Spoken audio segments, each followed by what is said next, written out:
제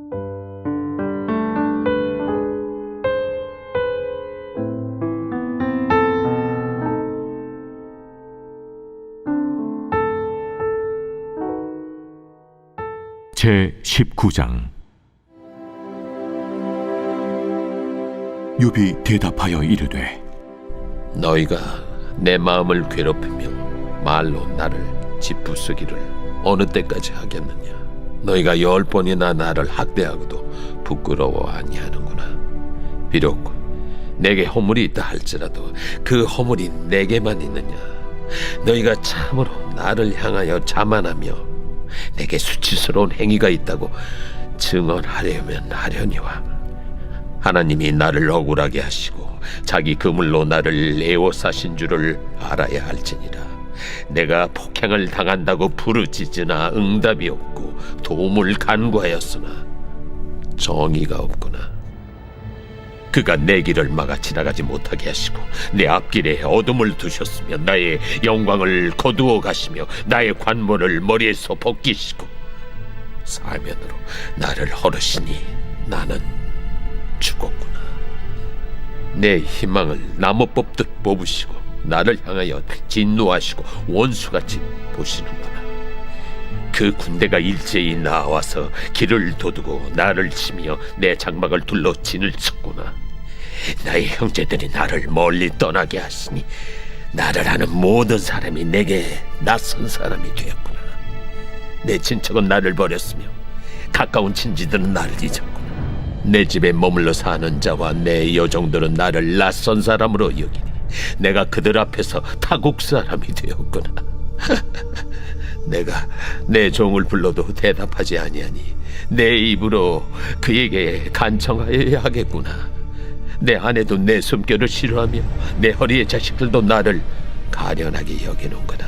어린아이들까지도 나를 업신여기고 내가 일어나면 나를 조롱하는구나.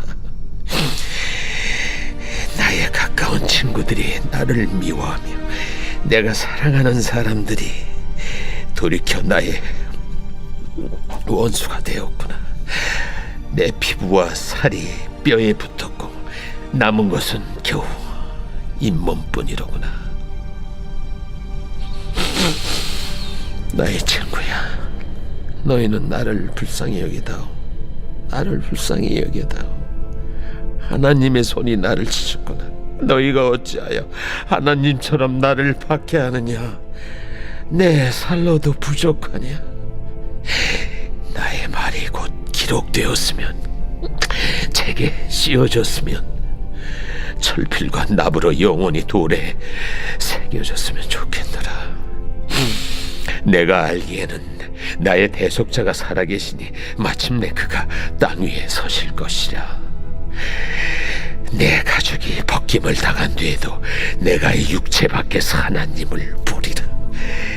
내가 그를 보리니 내 눈으로 그를 보기를 낯선 사람처럼 하지 않을 것이라. 내 마음이 초조하구나. 너희가 만일 이르기를 우리가 그를 어떻게 칠까 하며 또 이르기를 이래 뿌리가 그에게 있다 할진대 너희는 칼을 두려워할지니라. 분노는 칼의 형벌을 부르나니 너희가 심판장이 있는 줄을 알게 되리라.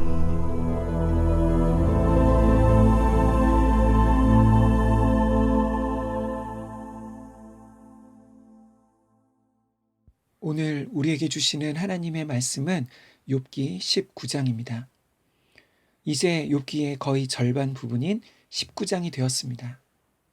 19장은 욥기의 두 번째 사이클에서 두 번째 빌닷의 말에 대한 욥의 대답입니다. 전체적인 내용은 빌닷과 친구들을 향한 내용이지만 동시에 욥의 말 가운데 하나님을 향한 그의 희망과 믿음의 간절한 고백이 나타나고 있습니다. 2절과 3절 말씀입니다.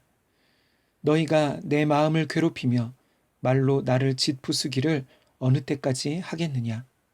너희가 10번이나 나를 학대하고도 부끄러워 아니하는구나. 지금 욥은 자신의 고난으로 인한 고통보다 친구들의 말 때문에 더욱 고통스럽다고 말합니다.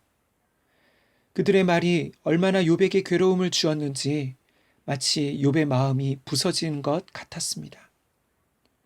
그러면 지금까지 욥과 친구들이 논쟁하는 갈등의 핵심은 무엇일까요?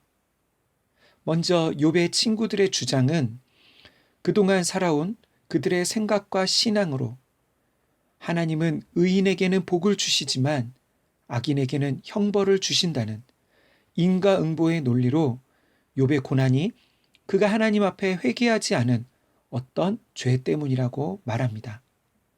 그러니까 네가 용서받고 회복되기 위해서는 더 이상 너의 온전함을 주장하지 말고 완악한 마음으로 버티지 말고 빨리 하나님 앞에 굴복하고 회개하라는 것이지요.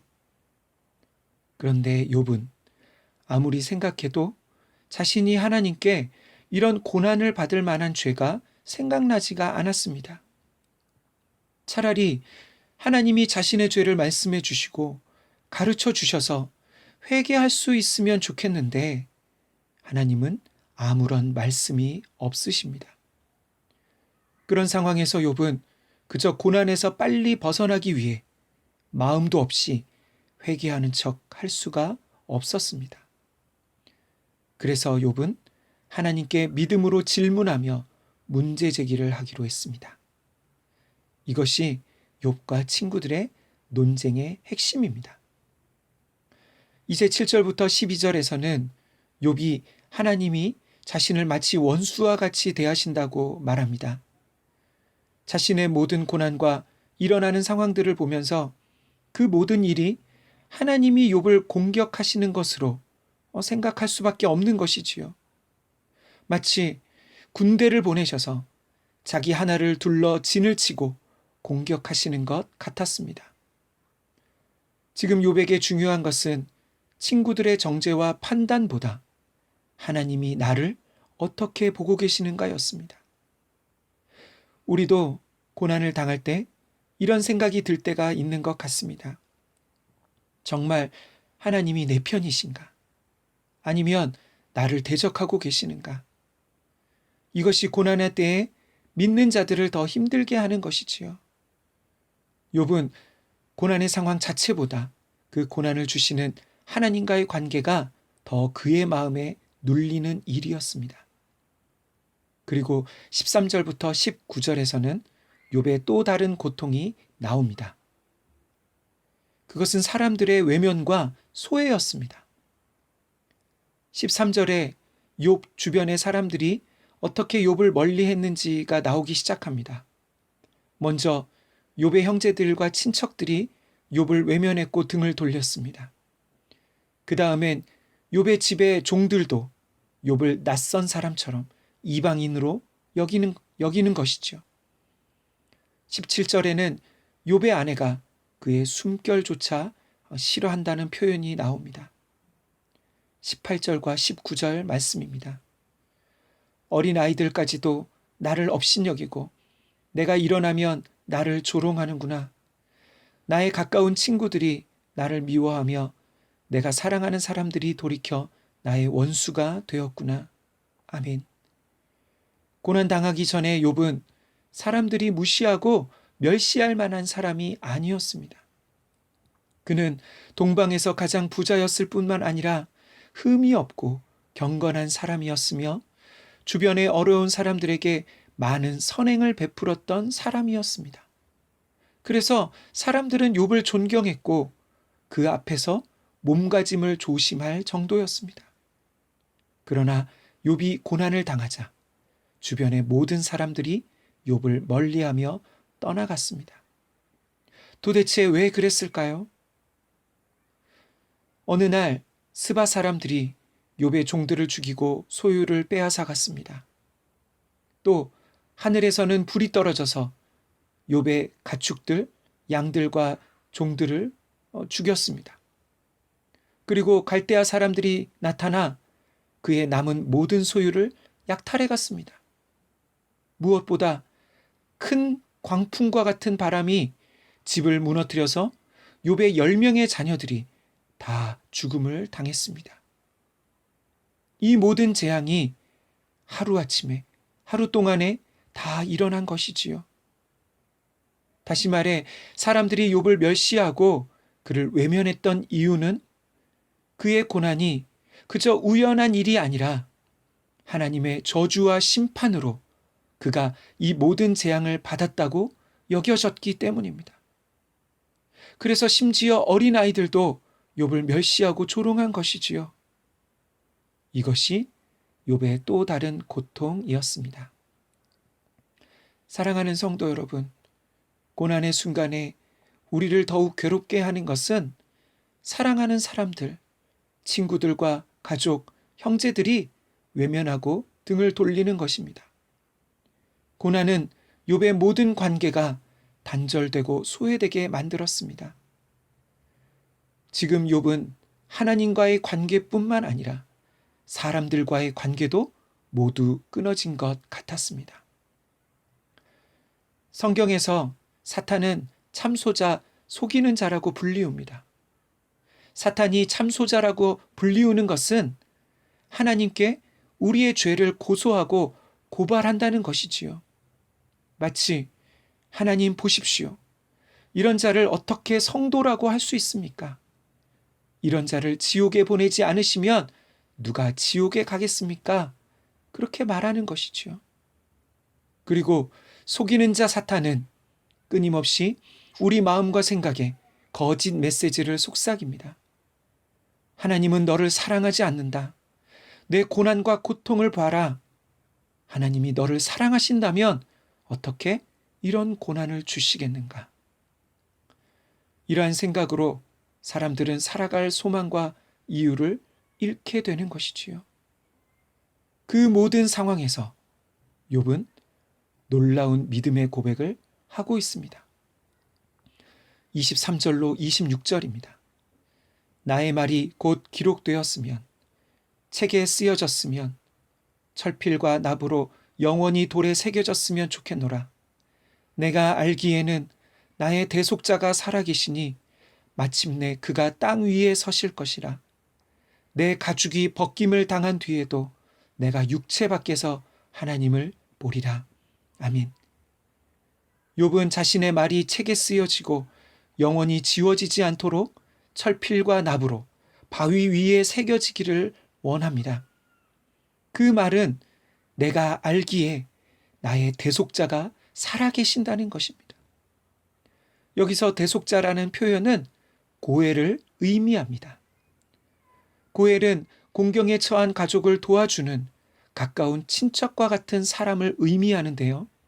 마치 노예로 팔린 가족이 있을 때 그 값을 대신 치르고 다시 자유인이 되도록 회복시키고 구원해주는 존재와 같은 것이지요. 그런데 지금 욥이 말하는 이 대속자는 어떤 사람이 아니라 여호와 하나님을 의미합니다. 욥은 하나님이 나의 대속자, 곧 나의 구원자가 되어주신다고 말하는 것입니다. 욥은 나를 치신 분, 고난을 주신 분도 하나님이시지만 동시에 나를 이 고난에서 건져주실 분도 하나님밖에 없다고 믿는 것입니다.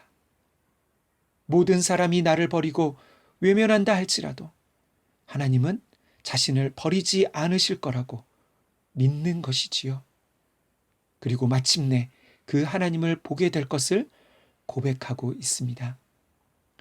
사랑하는 성도 여러분, 욥의 고난은 단순히 어떤 한 개인의 고난만을 의미하는 것이 아닌 것 같습니다. 마치 욥의 고난은 예수님의 고난을 연상시키는 것 같습니다. 그분은 아무런 죄가 없이 고난을 당하셨습니다. 십자가에서 말로 다 할 수 없는 고통을 당하셨습니다. 육체의 고통만이 아니라 사람들의 조롱과 멸시, 수치를 당하셨으며 사랑하는 사람들의 배신과 외면을 경험하셨습니다. 무엇보다 나의 하나님, 나의 하나님, 어찌하여 나를 버리시나이까? 그렇게 절규하실 만큼 하나님과의 단절을 경험하셨습니다. 바로 그분이 우리의 대속자이십니다. 왜 예수님이 이런 고통을 당하셔야 했을까요? 그것은 끊어진 하나님과 죄인들의 관계를 다시 회복하시기 위함이었습니다. 사랑하는 성도 여러분, 고난 중에 우리 마음이 부정적인 생각으로 절망으로 사로잡힐 때, 사탄의 거짓 메시지가 우리 마음에 들려올 때, 우리의 대속자이신 예수님을 바라보시길 간절히 소망합니다. 믿음의 눈을 들어 갈보리 언덕의 십자가를 바라보시기를 원합니다. 예수를 믿어도 여전히 하나님 앞에 깨끗한 삶을 살지 못하지만, 지금도 수많은 죄를 지으며 살고 있지만 우리에겐 대속자가 계십니다. 예수님으로 인해 우리의 모든 죄의 문제가 해결되었습니다. 하나님께서는 예수님 안에서 우리의 과거의 모든 죄뿐만 아니라 현재의 모든 죄도 용서해 주십니다. 그래서 지금 내 모든 고난은 죄 때문이 아니며, 이 고난은 하나님이 나를 사랑하지 않으신다는 증거가 아닌 것이지요. 욥은 나의 대속자가 살아계실 뿐만 아니라 마침내 그분을 만날 것이라는 희망이 있었습니다. 그러나 우리에게는 더욱 분명한 확신이 있습니다. 그것은 예수님이 부활하신 것처럼 우리의 몸과 영혼도 새롭게 부활할 것이고, 죽음은 끝이 아니라 새로운 시작이며, 그날엔 얼굴과 얼굴을 대면하여 보는 것처럼 하나님을 보게 될 것이고, 모든 것을 온전히 알게 될 것입니다. 이러한 믿음과 소망이 우리 모두에게 가득하시기를 간절히 소망합니다. 아멘.